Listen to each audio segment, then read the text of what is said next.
नमस्कार दोस्तों। किसी ने क्या खूब कहा है कि नमक रोटी खाकर सो जाना, परंतु अपनों के सामने कभी हाथ मत फैलाना, क्योंकि जितना वो देंगे नहीं उससे अधिक वो सुनाएंगे। जब नादान थे तो रोज जिंदगी के मजे लेते थे, जब से समझदार हुए रोज जिंदगी मजे ले रही है। पहले मैं होशियार था इसीलिए दुनिया बदलने चला था, आज मैं समझदार हूं इसीलिए खुद को बदल रहा हूं। हालात चाहे जैसे भी हो, शुक्र करना शिकायत करने से हमेशा बेहतर होता है। कभी कभी जिंदगी ऐसे चौराहे पर खड़ा कर देती है जहां एक फैसले की कीमत बहुत बड़ी होती है। परिवर्तन से डरना और संघर्ष से कतराना मनुष्य की सबसे बड़ी कायरता है। जीवन का सबसे बड़ा गुरु वक्त होता है। जो वक्त सिखाता है वह कोई और नहीं सिखा सकता। दोस्तों, कर्म क्या है, आप इसके बारे में जानते हो? दोस्तों, आपने यह तो सुना ही होगा कि अच्छे कर्मों का फल अच्छा ही मिलता है। अगर अच्छे कर्म करोगे तो उसका अच्छा ही परिणाम आपको मिलेगा, और अगर वहीं बुरे कर्म करोगे तो उसका फल और परिणाम आपको बुरा ही मिलेगा। अच्छे कर्म आपको खुशियां देंगे, वही आपके बुरे कर्म आपको दुख ही देंगे और आपकी जिंदगी को नर्क बना देंगे। यहां तक तो सब सही है, लेकिन आपने कर्मों के बारे में यह भी सुना है कि अच्छा इंसान हमेशा दुखी रहता है और वहीं दूसरी ओर बुरा इंसान हमेशा सुखी रहता है। अगर ऐसा है तो अच्छे कर्मों का अच्छा फल कैसे हुआ, बल्कि बुरे कर्मों का अच्छा फल हुआ? आखिर यह कर्मों का सारा खेल क्या है? यह कैसे हमारी जिंदगी को प्रभावित करते हैं? अगर हम यह समझ जाएं कि कर्मों का चक्कर आखिर चलता कैसे है, तो हमें जिंदगी में सुख मिल सकता है, क्योंकि हम सिर्फ वही काम करेंगे जिससे हमें अच्छा फल प्राप्त हो। तो चलिए जानते हैं इस कहानी के माध्यम से कि आखिर कर्मों का खेल है क्या, कर्मों का फल हमें कैसे मिलता है। एक नगर में एक व्यापारी रहता था। वो व्यापारी बहुत धनवान था। अपने नगर के बड़े बड़े व्यापारियों में उसका नाम लिया जाता था। अपने खुद के नगर में भी उसका बहुत नाम था। धीरे धीरे समय बीतता गया। फिर एक दिन उसके घर पुत्र का जन्म हुआ। फिर उस पुत्र के जन्म पर व्यापारी बहुत खुश हुआ। उसने अपने पुत्र का नाम अर्जुन रख दिया। व्यापारी ने सोचा कि अब उसका पुत्र बड़ा होकर उसके कारोबार को संभालेगा और वो अपने नगर का सबसे बड़ा व्यापारी बन जाएगा। उस व्यापारी ने अपने पुत्र का अच्छे से पालन पोषण किया, उसे अच्छे से पढ़ाया लिखाया। समय के साथ साथ अर्जुन अब 22 वर्ष का हो चुका था। उसका पुत्र अर्जुन भी बड़ा होकर अपने पिता के व्यवसाय में मदद करने लगा। पिता अपने पुत्र को ऐसे काम करते देख, अपने काम में सहायता करते देख बहुत प्रसन्न होते हैं। फिर उस व्यापारी ने अपने पुत्र अर्जुन का विवाह एक सुंदर युवती के साथ करवा दिया, जिसका नाम संध्या था। अर्जुन भी बहुत प्रसन्न था। अर्जुन विवाह होने के बाद तो अपने पिता के साथ व्यवसाय में हाथ बटाता रहा। कुछ दिन तो अर्जुन अपने पिता के कारोबार में मदद करता रहा, लेकिन कुछ दिन बाद फिर अचानक ही अर्जुन में कुछ परिवर्तन आने लगे। वो दिन भर अपने दोस्तों के साथ घूमने लगा। धीरे धीरे अर्जुन को एक बहुत बुरी आदत ने जकड़ लिया। वो रोज अपने दोस्तों के साथ जुआ खेलने लगा। अर्जुन ना तो अपने घर आता था और ना ही अपने पिता के व्यवसाय में हाथ बटाता। धीरे धीरे समय गुजर रहा था। समय के साथ अर्जुन के पिता वृद्ध हो गए। वृद्ध होने के कारण उनके पिता व्यापार की देखभाल नहीं कर रहे थे, और अर्जुन तो व्यापार की देखभाल करना तो दूर की बात है, वो तो उनके धन को उड़ा रहा था जो व्यापार से प्राप्त हो रहा था। व्यापार की देखभाल ना होने के कारण धीरे धीरे उसे व्यापार में बहुत नुकसान होने लगा। अर्जुन के पिता ने अर्जुन को बहुत समझाया कि मैंने इतनी मेहनत करके इतना बड़ा व्यापार खड़ा किया है, अगर तुम इसे नहीं संभालोगे तो एक दिन ये पूरी तरह नष्ट हो जाएगा। उस बूढ़े पिता ने अपने बेटे को खूब समझाया, देखो मेरी बात मान लो, तुम इस जुए खेलने की आदत को, इस गंदी आदत को छोड़ दो, नहीं तो एक दिन ऐसा आएगा जो तुम्हारे पास कुछ भी नहीं बचेगा, कोई तुम्हारा साथ नहीं देगा, फिर तुम बहुत पछताओगे, इसलिए तुम समय रहते संभल जाओ। लेकिन अर्जुन ने तो अपने पिता की एक भी बात नहीं सुनी। वो तो उनकी बातों को सुनकर अनसुना कर देता था। ऐसे ही समय धीरे धीरे गुजरता रहा। समय के साथ उसके पिता और भी वृद्ध हो गए और उनको बीमारियों ने जकड़ लिया। कुछ दिन के बाद ही उस व्यापारी की मृत्यु हो गई। अपने पिता की मृत्यु पर भी अर्जुन को बिल्कुल भी अफसोस नहीं हुआ। उसको तनिक भी दुख नहीं हुआ। ऐसे लग रहा था कि मानो उसके पिता की मृत्यु के बाद तो उसे आजादी मिल गई हो। अब उसे कहने सुनने वाला कोई रहा नहीं था। अब तो अर्जुन पहले से भी अधिक दिन रात जुआ खेलने में लगा रहता था। अर्जुन जुआ खेलकर एक बहुत बड़ा आदमी बनना चाहता था।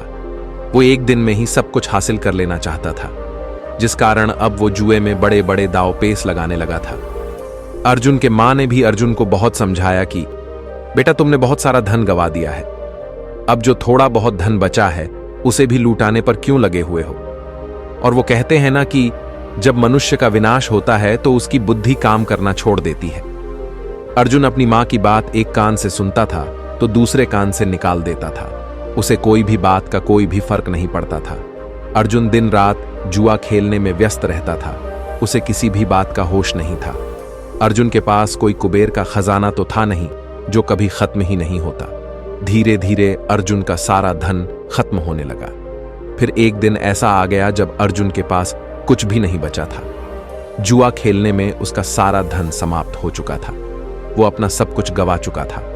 अब अर्जुन की मां भी काफी बीमार रहने लगी थी। जब अर्जुन की मां ने यह सब सुना कि उसका बेटा जुए में सब कुछ हार चुका है तो उसकी मां को बहुत बड़ा सदमा लगा और उसकी मां की मृत्यु हो गई। लेकिन अर्जुन को तो अपनी मां की मृत्यु पर भी कोई अफसोस नहीं हुआ। उसने और उसकी पत्नी ने दोनों ने उनका अंतिम संस्कार किया। फिर कुछ समय बाद अर्जुन ने फिर से जुआ खेलना शुरू कर दिया। उसे किसी भी बात से कोई फर्क नहीं पड़ता था। उसके लिए कोई जिए या मरे, वो तो दिन भर जुआ ही खेलता रहता था। अर्जुन का सारा धन खत्म हो गया था। फिर उसने दूसरे व्यापारियों से कर्ज ले लिया। अर्जुन व्यापारी का बेटा था तो उसे किसी ने भी धन देने से मना नहीं किया, लेकिन अर्जुन ने तो वो धन भी जुए खेलने में ही नष्ट कर दिया। अब अर्जुन के ऊपर बहुत सारा कर्ज हो चुका था। अब उसके घर में 2 वक्त खाना खाने जितना धन भी नहीं बचा था। अब तो अर्जुन की हालत ऐसी हो गई थी कि अब उसके पास ना तो खाना बचा था खाने को और ना ही पहनने के लिए कपड़े बचे थे। वो बिल्कुल कंगाल हो चुका था। अब पूरे नगर में सबको ये पता चल चुका था कि अर्जुन अब तो कंगाल हो चुका है। उसके पास कुछ भी नहीं है। जब अर्जुन किसी से मदद मांगने जाता तो सब उसे मना कर देते थे। एक समय वह भी था जब उसके परिवार का नाम नगर के बड़े बड़े व्यापारियों में आता था, लेकिन अर्जुन इस गंदी आदत के कारण उसने अपना सब कुछ गवा दिया था। कोई भी उसकी मदद नहीं करता था। अर्जुन का जब सब कुछ समाप्त हो गया तब उसे इस बात का एहसास हुआ कि समाज में लोग इज्जत तभी करते हैं जब उसके पास पैसा है। जैसे ही मनुष्य का पैसा खत्म हो जाता है तो उसके साथ साथ इज्जत भी खत्म हो जाती है। लोग उसी मनुष्य की इज्जत करते हैं जो मेहनत से कमाता है और अपने जीवन में एक कामयाब इंसान बनता है। जब अर्जुन के ससुर को यह बात पता चली कि उसका दामाद कंगाल हो चुका है तो वह अपनी पुत्री की चिंता करते हुए तुरंत ही अपनी पुत्री से मिलने चला गया। उसने वहां जाकर देखा कि उसकी पुत्री तो बहुत दुखी है। उसकी पुत्री ने फटे पुराने कपड़े पहने थे। भूख के कारण उसका गुलाब सा चेहरा मुरझा चुका था। अपनी बेटी की ऐसी हालत देखकर उनको अर्जुन पर बहुत गुस्सा आया। उसने अपनी बेटी को अपने साथ घर ले जाने का निश्चय कर लिया था। उसने ना ही अर्जुन को कुछ कहा और ना ही कुछ सुना। अपनी बेटी को लेकर अपने घर चले गए। जब अर्जुन घर पहुंचता है तब उसे पता चलता है कि उसकी पत्नी को तो उसके ससुर जी अपने साथ घर ले गए हैं। यह देखकर अर्जुन बहुत दुखी होता है। अब वो बिल्कुल ही अकेला पड़ चुका था। अब तो ना उसके पास पैसा था, ना उसकी पत्नी थी और ना ही उसके माता पिता। सब लोग उसे अकेला छोड़कर चले गए थे। अर्जुन अपनी ऐसी हालत देखकर फूट फूट कर रोने लगा। अब अर्जुन को अपने पिता की हर वो बात उसे याद आने लगी जो उसके पिता ने उसे समझाई थी। उसकी ऐसी हालत का जिम्मेदार वह स्वयं ही था। वो अपने ही आप से कहने लगा कि एक दिन ऐसा था जब मेरी गिनती नगर के बड़े बड़े व्यापारियों में होती थी और आज मेरे पास खाने के लिए खाना तक नहीं है। मैंने अपने पिता की सारी जमा पूंजी इस जुए में हरा दी है। अब आज के बाद मैं कभी जुआ नहीं खेलूंगा। अब मैं मेहनत करूंगा और अपना खुद का व्यापार फिर से खड़ा करूंगा। यह सोचकर अर्जुन अपने ससुर से मिलने के लिए चला जाता है ताकि वो उनसे कुछ धन उधार ले और अपना व्यवसाय शुरू कर सके। सुबह होते ही वह अपने ससुर से मिलने के लिए निकल पड़ता है। शाम होते होते वह अपने ससुराल के घर तक पहुंच जाता है। ससुराल पहुंचकर वो अपनी हालत को देखकर रोने लगता है। अपने फटे पुराने कपड़ों को देखकर वह सोचता है कि वो अपने ससुराल ऐसे फटे पुराने कपड़ों में तो नहीं जा सकता है। मेरी थोड़ी बहुत तो इज्जत है, जो इज्जत है वो भी चली जाएगी। मैं इस इज्जत को नहीं गवा सकता हूं। मैं साफ सुथरे कपड़े पहनकर ही अपने ससुर से मिलने जाऊंगा। फिर उसे याद आया कि उसके पास पैसे तो है ही नहीं, फिर वो नए कपड़े कहां से खरीदेगा। अगर वो फटे पुराने कपड़ों में ससुराल जाएगा तो उसकी बच्ची खुशी इज्जत भी ऐसे ही खत्म हो जाएगी। यह सब सोचकर वो इधर उधर देखने लगा। उसकी नजर एक कपड़े की दुकान पर जाती है, लेकिन शाम हो जाने के कारण दुकान बंद हो चुकी थी। अर्जुन ने निश्चय किया कि वह सुबह तक इंतजार करेगा। जैसे ही दुकान खुलेगी तो मैं अपने ससुर का नाम लेकर कपड़े खरीद लूंगा, और जब मुझे ससुर जी से पैसे मिल जाएंगे तब मैं इस दुकान वाले को उधर चुका दूंगा। अपने फटे पुराने कपड़ों में ससुराल वालों के घर जाने से अच्छा है कि मैं एक रात इस दुकान के बाहर ही निकाल लूं। यह सब सोचकर अर्जुन उसे कपड़े की दुकान के बाहर ही सो जाता है। रात्रि हो चुकी थी। चारों तरफ सन्नाटा छाया हुआ था। सभी लोग गहरी निंद्रा में सो चुके थे, पर अर्जुन को नींद नहीं आ रही थी। भूखे पेट भला कोई कैसे सो सकता है। अर्जुन भूख के मारे इधर उधर करवटें ले रहा था। तभी अर्जुन ने देखा कि एक युवक चुपचाप दुकान के भीतर जा रहा है। उस युवक के भीतर जाने के कुछ देर बाद ही एक स्त्री भी दबे पांव उसी तरफ आई और दुकान के अंदर चली गई। अर्जुन को स्त्री अंधेरे में भी जानी पहचानी लग रही थी। अर्जुन ने उसे स्त्री को ठीक ढंग से देखने के लिए दुकान की खिड़की से दुकान के अंदर झांका तो उसने जो देखा वो देखकर उसके होश उड़ गए, क्योंकि वो औरत कोई और नहीं बल्कि उसकी ही पत्नी थी। फिर अर्जुन ने अपनी पत्नी और उस युवक की बातें ध्यान से सुनी। अर्जुन की पत्नी उसी युवक से कह रही थी कि हे मेरे प्राण प्रिय, मैं तुमसे बहुत प्रेम करती हूँ और मैं तुमसे विवाह करके पूरी जिंदगी तुम्हारे साथ रहना चाहती हूँ। मैंने आज तुम्हें यहाँ एक राज की बात बताने के लिए बुलाया है, ताकि हम विवाह के बाद आराम से रह सकें। हमारे पास किसी भी चीज की कोई कमी ना हो। उस युवक ने बड़ी उत्सुकता के साथ पूछा कि कौन सा राज, तुम किस राज की बात कर रही हो। फिर अर्जुन की पत्नी ने उस युवक से कहा कि मेरे ससुर जी बहुत धनी व्यापारी थे।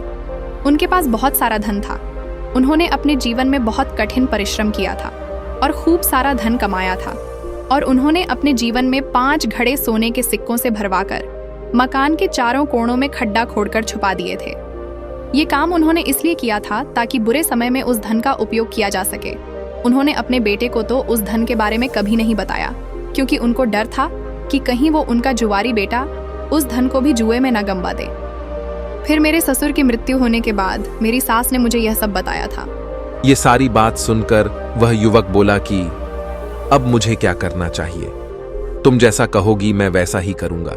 फिर अर्जुन की पत्नी ने उस युवक से कहा कि तुम जल्दी से मेरे ससुराल जाओ और मेरे मूर्ख पति से वो मकान खरीद लो। वो मकान तुम्हें आसानी से दे देगा, क्योंकि उसने अपनी सारी जमा पूंजी तो जुए में हरा दी है। अब उसके पास कुछ भी नहीं है और उसे पैसों की बहुत जरूरत है। फिर तुम उसे मकान के चारों कोणों की खुदाई करना और उन 5 घड़ों को अपने में कर लेना, जिसके बाद हमें कभी भी धन कमाने की आवश्यकता नहीं पड़ेगी और फिर हम पूरा जीवन खुश रहेंगे। अपनी पत्नी की यह सारी बातें सुनकर कि अर्जुन को गहरा आघात लगा। वो सोचने लगा कि आज मेरी बुरी आदतों के कारण मेरी पत्नी मेरी नहीं है, बल्कि वो पराये पुरुष के साथ है, उसका साथ दे रही है और उससे विवाह करने की योजना बना रही है। लेकिन मैं ऐसा कभी होने नहीं दूंगा। मैं अपनी कमाई हुई दौलत को इस आदमी के हाथों कभी नहीं जाने दूंगा। माना कि मैं बुरी संगत में पड़ गया था, मुझे जुआ खेलने की गंदी लत लग गई थी, लेकिन अब मुझे सब कुछ समझ में आ गया है। अब मैं अपने पिता की दौलत को इस तरह लूटने नहीं दूंगा। मुझे पता है कि मेरे पिता ने यह दौलत कितनी मेहनत से कमाई थी। यह सब सोचकर अर्जुन तुरंत अपने नगर के लिए निकल जाता है। सुबह होते होते वह अपने घर पहुंच जाता है। घर पहुंचकर वह बिना कोई समय गवाए अपने घर के चारों कोणों की खुदाई करना शुरू कर देता है। खुदाई करने के थोड़ी ही देर बाद उसे वो 5 घड़े मिल जाते हैं, जिसे देखकर अर्जुन बहुत खुश हो जाता है और अपने पिता को धन्यवाद करता है। फिर वो उन चारों कोणों से सोने के सिक्कों को निकल लेता है और उन घड़ों में कोयला भरकर वापस उसी जगह पर रख देता है। इसके बाद अर्जुन अपनी पत्नी के प्रेमी का इंतजार करता है। कुछ दिनों के बाद उसकी पत्नी का प्रेमी उसके घर आता है। वह उसके घर आकर उसे बोलता है कि मैंने सुना है कि तुमने अपना सब कुछ गवा दिया है, पर तुम्हें पैसों की बहुत आवश्यकता है। तुम मुझे यह अपना घर बेच दो, क्योंकि मुझे इस नगर में अपना व्यवसाय शुरू करना है। मुझे घर की जरूरत है और तुम्हें पैसों की तुम्हें पैसे मिल जाएंगे और मुझे घर, इससे हम दोनों की जरूरतें पूरी हो जाएंगी। अर्जुन तो इसी मौके के इंतजार में था। उसे उस आदमी की सारी योजना पहले से ही पता थी। उसने तुरंत अपना मकान उसे बेच दिया और फिर अर्जुन मकान बेचने से मिली रकम और सोने के सिक्कों को लेकर दूसरे नगर को चला गया ताकि वह वहां जाकर अपना व्यवसाय शुरू कर सके। वहां पहुंचकर अर्जुन ने अपना व्यापार शुरू कर दिया। शुरू में उसे बहुत कठिनाई हुई। उसने खूब मेहनत की और अपने आप को बुरी आदतों से दूर रखा। व्यापार में कभी कभी थोड़ी थोड़ी ऊंच नीच हो जाती थी, लेकिन उसने सब कुछ संभाल लिया। आखिर वो भी व्यापारी का ही बेटा था। उसे व्यापार के बारे में सारी जानकारी थी। धीरे धीरे अर्जुन का व्यापार चल पड़ा। थोड़े से दिनों में ही उसने बहुत सारा धन कमा लिया। फिर उस नगर में रहने वाले एक सेठ की नजर अर्जुन पर पड़ती है। सेठ ने अर्जुन को देखकर यह सोचा कि यह युवक बहुत बड़ा मेहनती है। इसने इतने कम दिनों में अपने व्यापार को बुलंदियों पर पहुंचा दिया है। मैं अपनी बेटी की शादी इस युवक से कर देता हूं। मुझे अपनी बेटी के लिए इससे अच्छा लड़का तो मिल ही नहीं सकता है। फिर वो सेठ उसी वक्त के अर्जुन के पास आए और अर्जुन के सामने शादी का प्रस्ताव रख दिया। अर्जुन ने भी सेठ का प्रस्ताव स्वीकार कर लिया। सेठ ने फिर कुछ दिन बाद अपनी बेटी की शादी अर्जुन से करवा दी। अब अर्जुन के पास वापस पहले जैसा सब कुछ हो गया था। उसने धन कमा लिया था, इज्जत कमा ली थी और शादी भी हो गई थी। अब उसके पास सब कुछ था। अब अर्जुन अपना जीवन हंसी खुशी से व्यतीत करने लगा। अब उसके पास किसी भी चीज की कोई भी कमी नहीं थी। उधर अर्जुन की पुरानी पत्नी का प्रेमी वो घर पाकर बहुत खुश हो रहा था, लेकिन जब उसने मकान के चारों कोणों की खुदाई की तो उसे सोने के सिक्कों के बदले कोयले के भरे 5 घड़े मिले और कोयलों से भरे घड़े को देखकर वो छाती पीट पीट कर रोने लगा। उस युवक को अर्जुन की पत्नी पर बहुत क्रोध आ रहा था। वह सोच रहा था कि काश उसने उसकी बात नहीं मानी होती। उसने मुझे ठगा है। अगर मैंने उसकी बात नहीं मानी होती तो मुझे आज अपना धन नहीं गंवाना पड़ता। मुझे ना तो सोने के सिक्के प्रताप हुए, बल्कि मेरे जीवन भर की पूंजी मेरे से और छीन गई और इस घर को खरीदने में मैंने अपना सारा धन गंवा दिया है। अब मेरे पास कुछ भी नहीं बचा है। मैं तो बिल्कुल कंगाल हो चुका हूं। उसे युवक ने निश्चय किया कि अब वो अपनी प्रेमिका यानी अर्जुन की पत्नी को सबक सिखाएगा। वो वापस अपने गांव लौटा और अपनी प्रेमिका को बुलाया और कहा कि संध्या, तूने मुझे ठगने की कोशिश की है। मेरी सारी जमा पूंजी तूने बर्बाद कर दी। अब मेरे पास कुछ भी नहीं बचा है। तूने क्या कहा था कि उन घड़ों में सोने के सिक्के मिलेंगे, पर उन घड़ों में तो कोयले हैं। तुमने मुझे बर्बाद कर दिया, मुझे कहीं का नहीं छोड़ा। मैंने तुम्हारे ऊपर विश्वास कैसे कर लिया था। तूने मेरी जिंदगी बर्बाद कर दी है। अब तू देख मैं तेरा क्या हाल करता हूं। अब तू किसी को मुंह दिखाने लायक नहीं रहेगी। यह कहकर उस प्रेमी ने अपने प्रेमिका के नाक और कान को छुरी से काट डाला और वहां से चला गया। अब अर्जुन की पत्नी अपनी ऐसी हालत पर फूट फूट कर रोने लगी। वो इतनी बदसूरत हो गई थी कि अब वह अपने आप को कांच में देख ले तो खुद से खुद ही डर जाए। अपनी ऐसी हालत की जिम्मेदार वो खुद ही थी। अब वो जीवन भर इसके लिए प्रस्तावा करती रहेगी कि काश उसने ऐसा नहीं किया होता। लेकिन अब जो हो गया सो हो गया। बीते हुए कल को हम वापस नहीं ला सकते हैं। बस बीता हुआ कल हमें कुछ सिखा कर जाता है। उधर अर्जुन ने अपनी गलती से पहले ही सीख लिया था कि बुरे कर्म करोगे तो परिणाम तो बुरा ही प्राप्त होगा, पर अगर अच्छे कर्म करोगे, परिश्रम और निष्ठापूर्वक जीवन निर्वाह करोगे, तभी हमें अच्छा परिणाम प्राप्त होगा। हमारा जीवन तभी खुशियों से भरेगा। किसी ने सत्य ही कहा है कि परिश्रम और लगन से ही कार्य करने पर हम जीवन में सफलता प्राप्त कर सकते हैं। बुरे कार्य करके हमें असफलता ही प्राप्त होगी।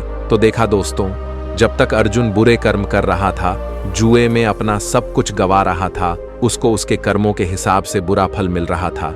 लेकिन फिर बाद में ऐसे ही उसे यह एहसास हुआ कि बुरे कर्म उसे बर्बाद कर रहे हैं, तो उसने बुरे कर्मों को छोड़कर अच्छे कर्म के रास्ते पर चलने लगा।